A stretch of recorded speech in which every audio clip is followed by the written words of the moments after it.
Needs. We all have them. There are things that we need in order to survive. Basic necessities.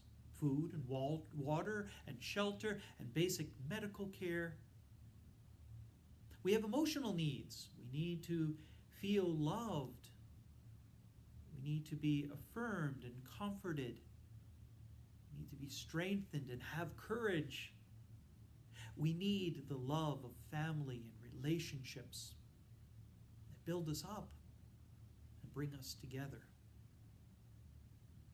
The myth is that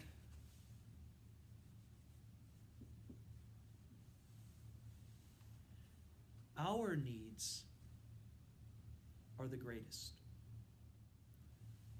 When we look at our own needs as being the top, it pushes out time and resources that we have to share with others. We'd love to help. We just don't have what we need. We don't have enough time, energy, resources to share. Charity starts at home. So let's take care of our own people. Let's take care of ourselves. And then, if anything's left over, we can worry about others in other parts of the world or maybe even the next town over.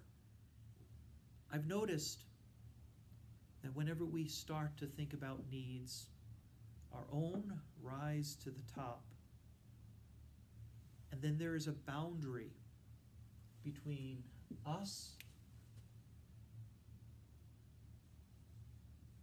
and all others.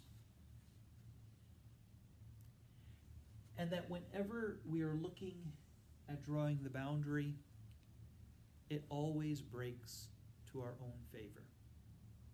Martin Luther said that whenever we turn inward, there is sin.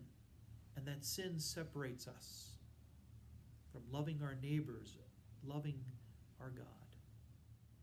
I know the landscape of turning inward. I know the landscape of sin all too well. Self-interest. And what happens is when I get into that place and I start to spiral inward, I start to separate myself from others. And this gap becomes bigger and bigger and bigger. Now, Jesus offers an alternative to this myth that my needs are the greatest and the ones that I need to start with. Jesus says, put the needs of others first. Jesus takes this and turns it upside down.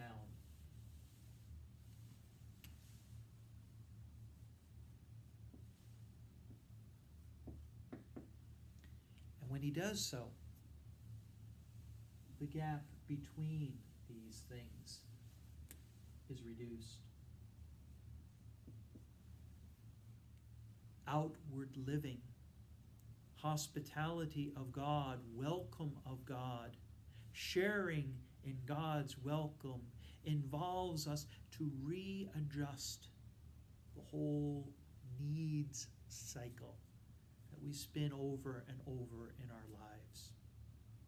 And instead of worrying and concerning ourselves primarily with what we need, it invites us to open up our eyes, to look out into the world and to see the needs of our brothers and sisters, to see the hurts of those who are suffering from injustices, from biases, from racism, from poverty,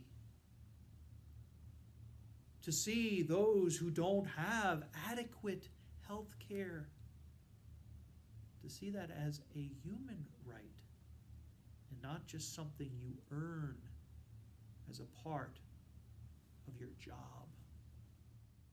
Discipleship involves a turning over turning outward. And when we do that, we discover something wonderful.